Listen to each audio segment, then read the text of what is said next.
Alright, so we're going to replace some vacuum lines, synchronize carburetors, and a few other little things on the GL1500 Goldwing.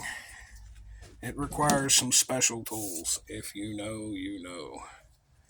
This is going to be fun, but new video series coming up soon. GL1500 carburetor. Like, subscribe, watch. Kevin6154, Phoenix Motorsports, out.